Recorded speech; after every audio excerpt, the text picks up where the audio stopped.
Alright, everybody, welcome back. Bio Bros Episode 6. This one is going to be about lighting. Alex is going to take the lead on this one, kind of like how I did last week, and he's going to tell us all sorts of things about lights and why they're more important than we give them credit for. Yeah, so basically, this episode is going to be about not only heat lights and UVB, which I know a lot of people get a lot of information on those and stuff like that, and they seem like the most important thing when it comes to setting up an enclosure for your animal. But I am also going to go into how just ambient light, like just a normal light bulb on the enclosure, is also just as equally important for your animals and their like health and well-being and everything.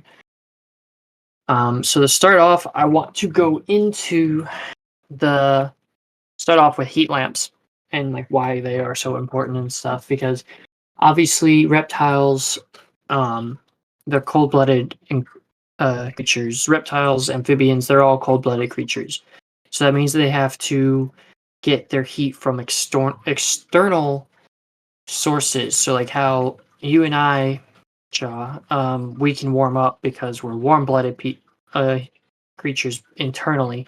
Our internal system keeps our core temperature at a certain level, and we'll do things like sweat to cool down or shiver to heat up.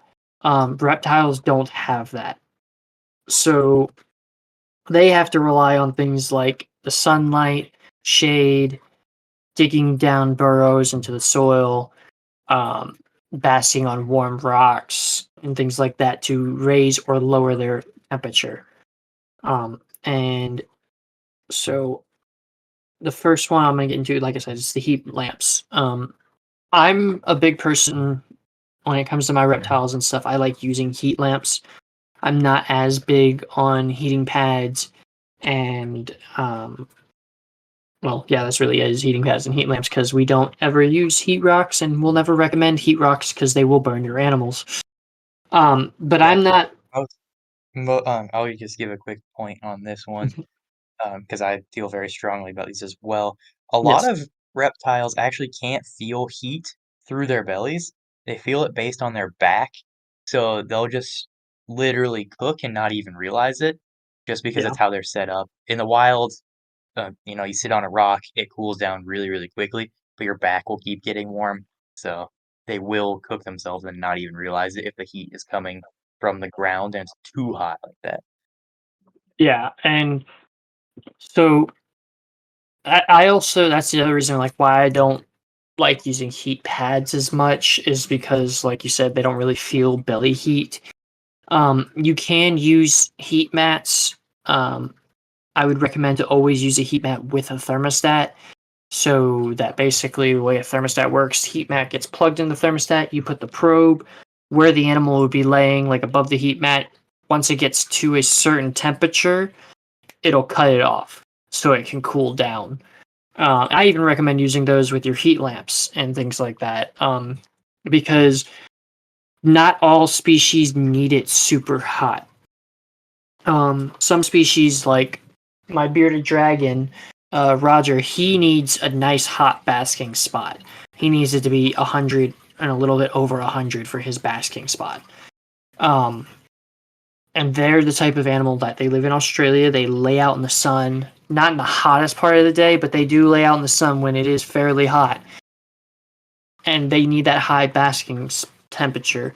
Now, another animal like my Pac-Man frog, who I named Patrick because he is pink, um, they also enjoy a hot spot or like a nice area to warm up or a warm side of their enclosure.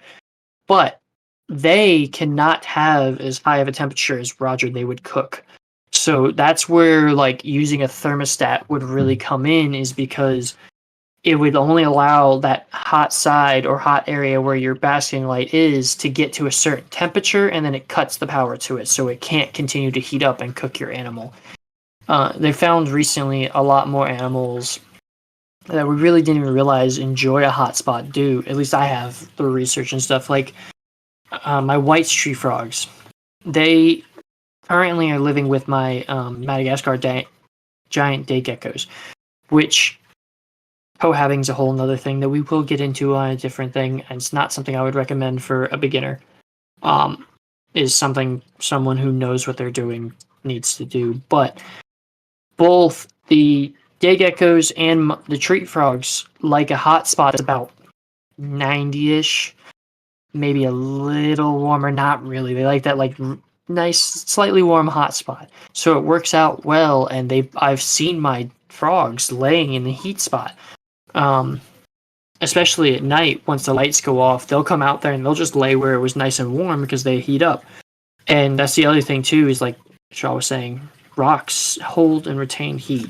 So like currently, Roger is laying on top of his flat stone that sits under his heat lamp. His lamp turned off 2 hours ago or an hour ago, but he's been laying there staying warm and warming up there even after the lights are off.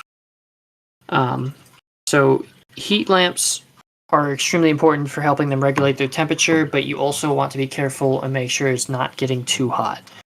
So either regularly checking it or using a thermostat is very much recommended. The next lighting that I'm going to get into that is also very important would be UV lighting. Now, a lot of people just call it UVB, which is not just a UVB. UV tends to get broken down into, there's like at least three different types. There's UVA, UVB, and UVC. UVA tends to stimulate in animals like their, why am I blanking on the word? Their appetite and things like that. And UVB is to help with metastasizing vitamin D from the calcium that they get, since they're not outside getting UV or vitamin D and everything from the sunlight. UVB is that replacement to help them metastasize the calcium from the dustings on their crickets and their foods and stuff that we give them to help keep their bones nice and strong so that they're not, and growing well, so they're not getting MBD and things like that. Now, UVC, that is something that companies have made sure that there is very little of being produced from these lights. And I mean like micro amounts of this, because too much UVC can kill your animal and also will kill you. It's a very dangerous radiation type from or byproduct of these bulbs, but they are super limited amount coming from the bulbs that big brands sell, and they will not allow it to go over a certain amount because it can be dangerous. But UVBs and UVA are basically, they're not replacements for the sun, but they're as close to it as we're going to get in captivity. Am I mistaken, or is UVC is the one that will cause cancers, right? Yes. Yeah, because I heard it one time, like UV cancer. It's the UVC that you kinda have to worry about. That's the reason why we wear sunscreen and all Yeah. that. That UVA and is, B are actually really good, but yeah. UVC is ultraviolet cancer. Mm-hmm. Essentially. And that's why they have to really monitor it with their products and stuff for these people who are selling UVB bulbs or UV bulbs, just because they want the good levels of UVA and UVB, but that UVC they want very little because of that exact reason.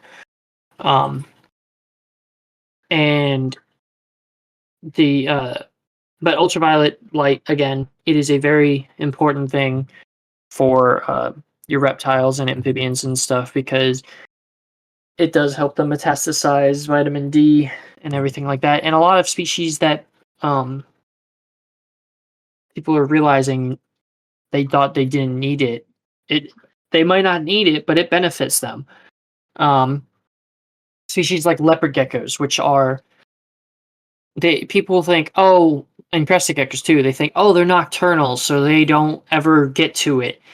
Well, leopard geckos tend to be more, what is it, crepuscular? I think that's the right word, right? Yeah. Yeah, crepuscular, which means they come out dawn and dusk. So there's still sunlight and they are still getting that ultraviolet radiation, not as much or as strong, and that's why you would get something like Arcadia Shade Dweller or a lower level UVB or UV light for those species because they are not out there like the bearded dragon in the middle of the day, but they are going out and getting that. So it does benefit them to have it. Is it going to hurt them to not have it? People have done it for years. It probably won't, but it is definitely a benefit. And also, you will notice a difference in animals' behaviors. I know people who keep garter snakes, and before they didn't put UV light on them. Now, garter snakes are a diurnal species, so they are out during the day, and they have found more and more that they do way better when you do put UV light on them.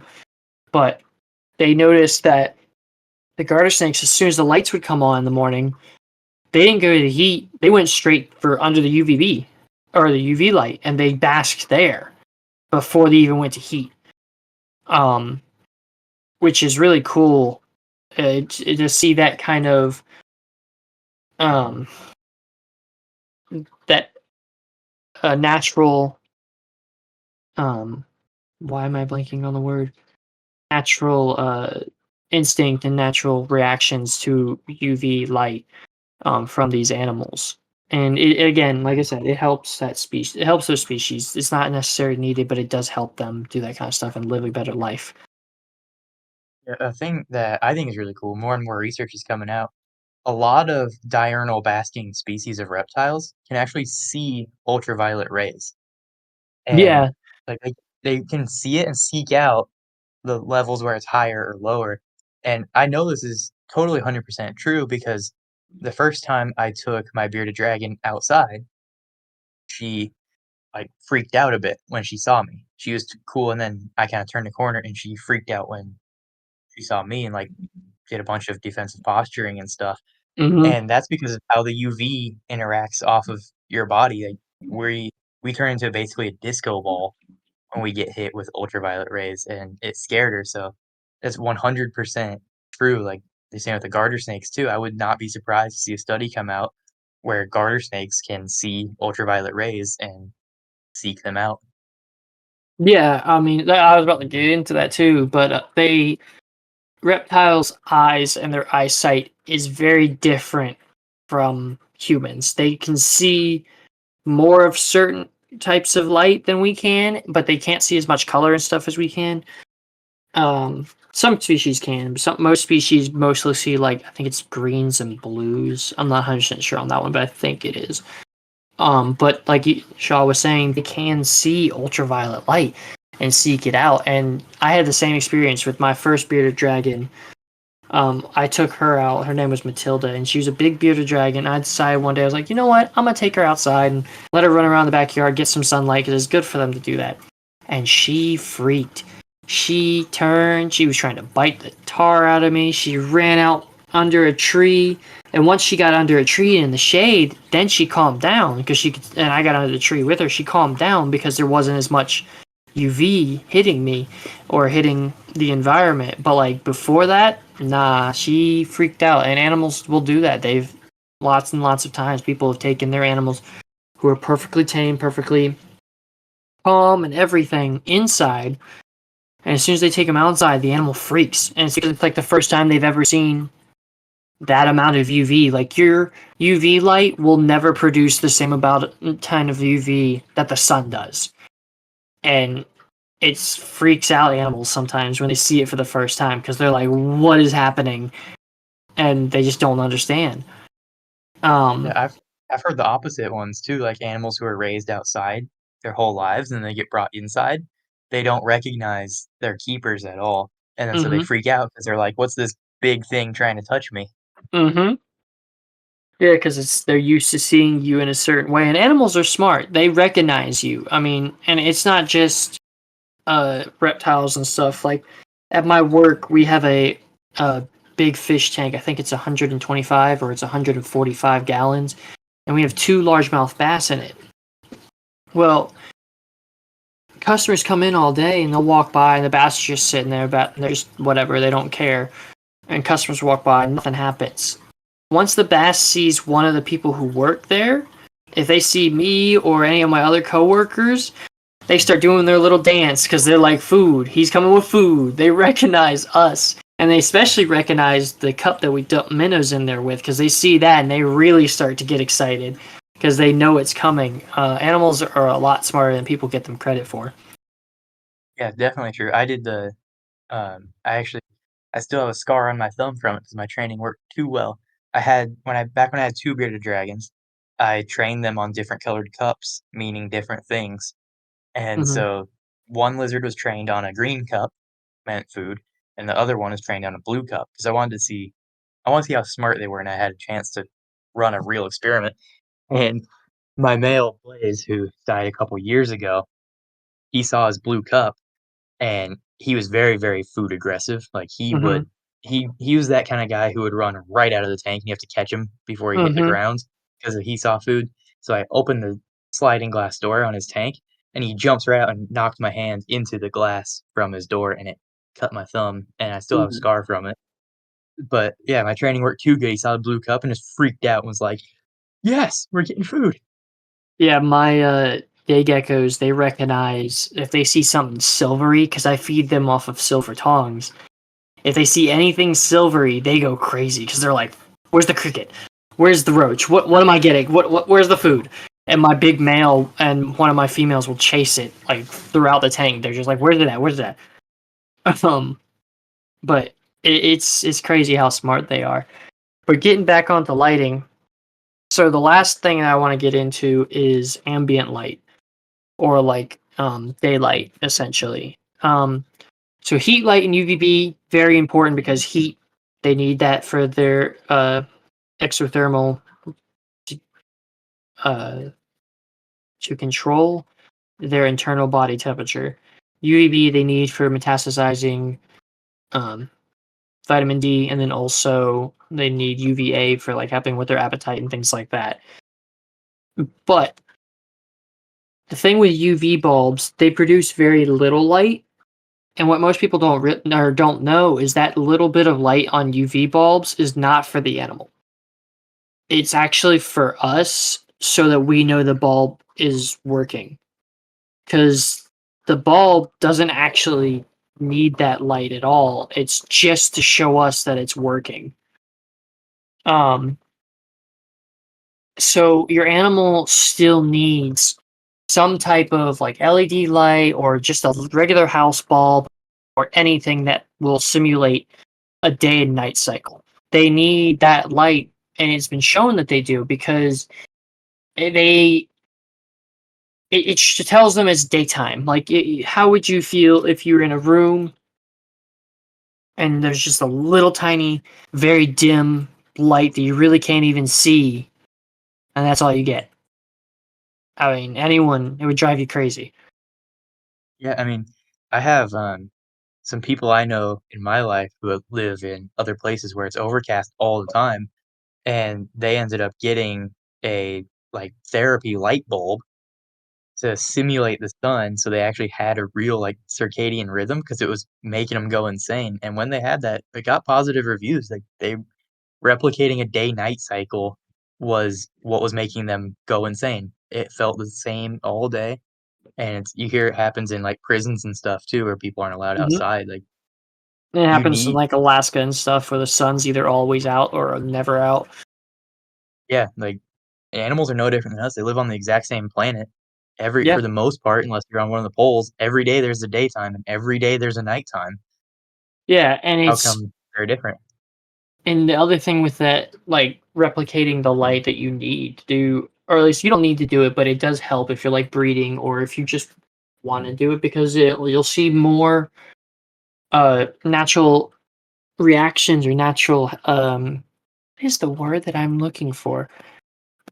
Behavior? Uh, yes, geez, Louise, I could not think of that. Yeah, you'll see more natural behavior is if you put your lights on timers and kind of you could either do it the way I do mine.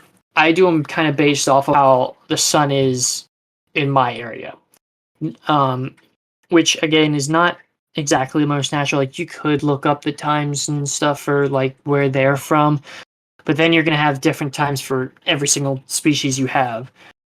Um, a lot of people tend to do it though. They just replicate. Like my lights come on. I think right now it's about 6:30 or 7, which is right around when the sun is coming up in my area. And then they go out right now about 8 because we're still in the summer, so it's a nice long 14-hour day or 13 to 14-hour day. And as we get into winter, I will change it because I want to replicate that for my animals, because it also has been proven that when you replicate the different changing in like daylight, animals behave how they would during different times of the year. And it'll help with things like breeding, it'll help with just having natural behaviors and things like that. And it just makes it really cool. It's a really nerdy thing to do, but it does make it very cool to see those natural behaviors and see those animals reacting to the changes in light, time, and things like that. And it ultimately will make them healthier, I believe, because they are acting more how they would in the wild. Yeah, I saw that in person too. I did a venomous snake training course a while back, and Mhm. it took place inside of a whole building that was all surrounded by rattlesnakes. It was really cool building.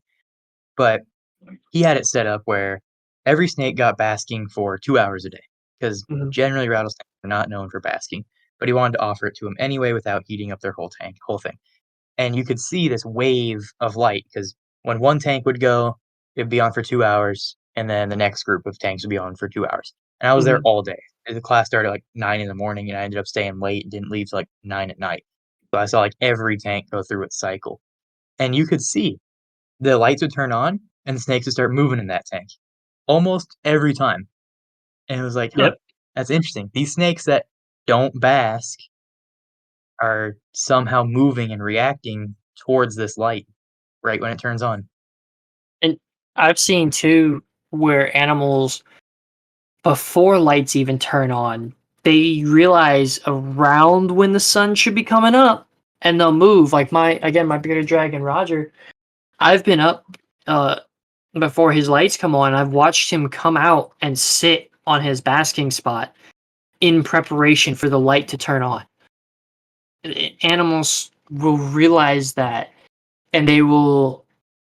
It's like an internal clock. They know when the light should be coming on based on the time of year, and Yeah, that's and I mean, we can see it in people too, like jet lag. Like if you ever traveled to a different time zone and you're all out of whack, it's because you're like, it's supposed to be daytime right now. How come it's dark?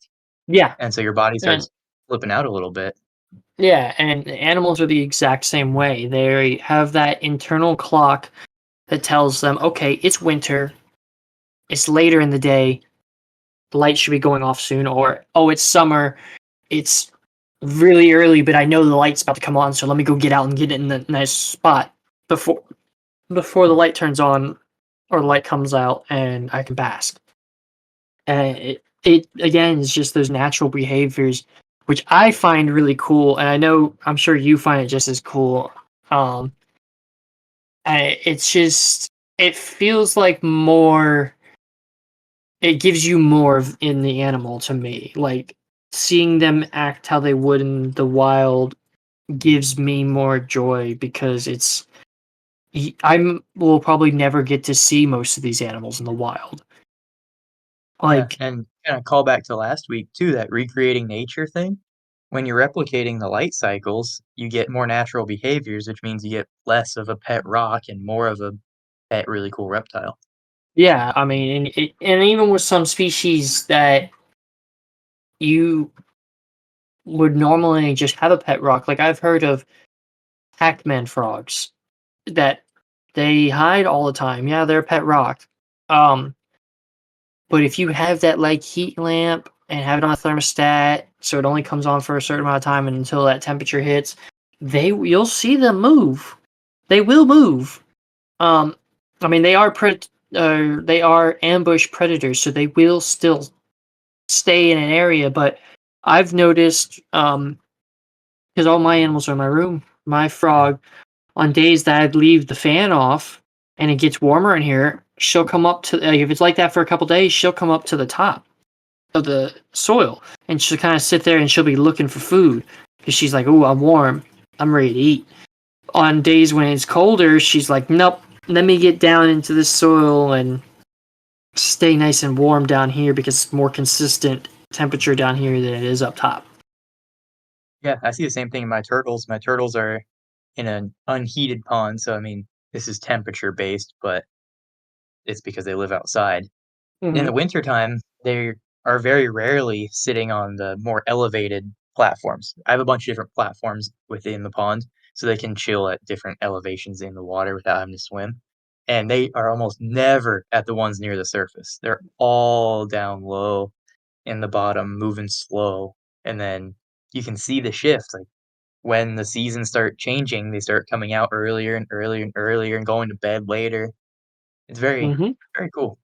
Yeah, it's that little extra nerdiness that you get, and also just that natural behavior, which makes it really cool. Because again, most of us won't get to see these animals in the wild, so bringing them into our home and having them act like they would in the wild gives you that like insight almost to how they might act out in the wild. Um,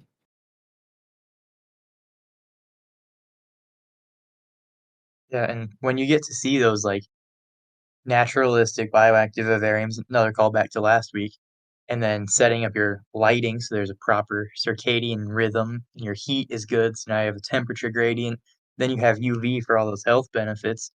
You get to almost watch a full nature documentary. Just in a little couple foot by couple foot cube, you're watching that what approximately would actually happen. It's really cool. oh yeah, Definitely different. and it's definitely healthier for the animal too. Because I mean, best example I can think of is like bearded dragons. If you just have just a heat and a UVB, I mean, your bearded dragon's gonna do okay. Uh, but most of the time, they're probably gonna eat, and they're gonna eat a lot, and then they're gonna get overweight because they're not wanting to move, and they don't have that like circadian rhythm and everything. So they're either always tired or they're fully awake, and it can mess them up, and they can get very obese. I mean, from what I've seen, most people keep their dragons too heavy, I would think.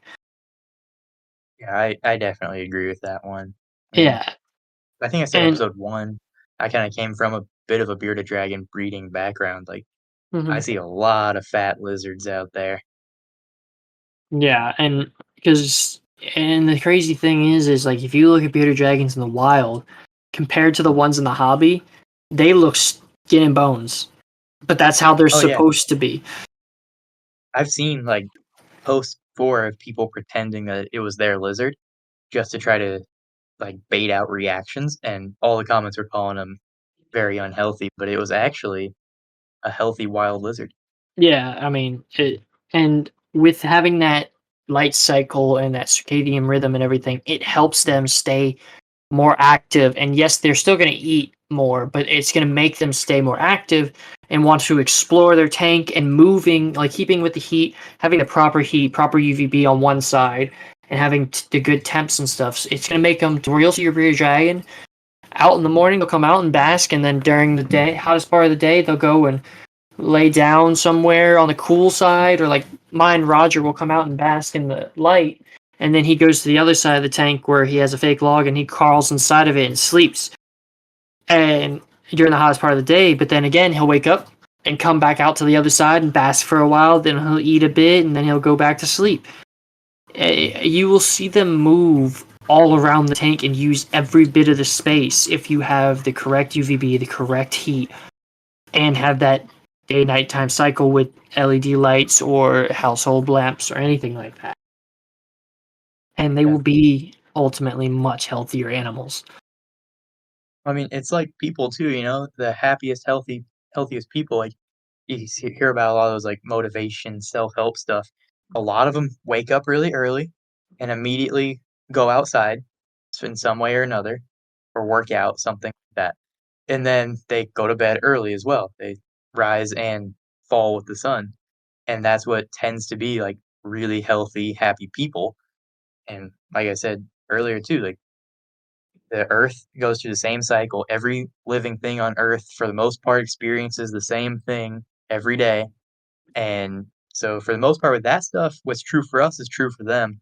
Sometimes the opposite, like some things wake up at night and go to bed at daytime, but still, same Like deal. me. They see that sun going down, they know to wake up. Yeah, I'm definitely one of the ones that wakes up at night and goes to bed during the day. No, I mean, it's yeah, it's just like you said, having that circadian rhythm and having your animal act more with natural behaviors and stuff. And even with things like I was saying with leopard geckos, they're crepuscular. So what you could do is have a nice daylight basking spot during the day. Come on, warm up one side of the tank, and they're gonna be asleep most of the day. They're not gonna use like you're not gonna see them out using it. And what you could have happen is have your basking light turn off and but leave and like maybe your daylight turn off, but leave your UVB light on for a little bit longer. And you'll see them come out and they might bask under that. And then once that goes off, they'll move over and they'll lay on that nice warm rock or a nice warm piece of wood that's been sitting under the basking light all day. And that's how they would be in nature too. There won't be as much heat, so they come out, get a little bit of UVB and everything like that, UVA, get that nice radiation, and then they'll climb to a nice rock and they'll sit there on that basking rock and warm up. Um, Yeah, I've seen similar with what similar ideas. So, in tanks and things, obviously, it's smaller, so temperature shifts happen quicker because it's mhm. smaller. So they'll turn off the basking bulb, so that visual representation of heat, but they'll leave, like, a ceramic heat emitter on for an extra hour. So that way it Mhm. still acts like it's a heated up rock that's gonna stay hot for a while, so those crepuscular And animals it'll still get still and it'll still like the temperature will still drop a bit too, because like if you have them both on during the day, once that basking light turns off, the temp's going to go down a bit, but that ceramic bulb's still going to keep it up. And then once that goes out, it'll go down even further. yeah, that little taper of like, they'll ramp up the heat and then ramp down the heat throughout the day. So that Yeah, way at, like, which 3 o'clock, the hottest time of the day is actually the hottest time of the day, and and then it that's ramps exactly what down. happens in nature. Yeah, so that stuff's super cool too. Like, because you can Yeah. really see that, like, they do look at the light to know that that's heat. They're Hmm. like, "Oh, yes, a bright area is hot."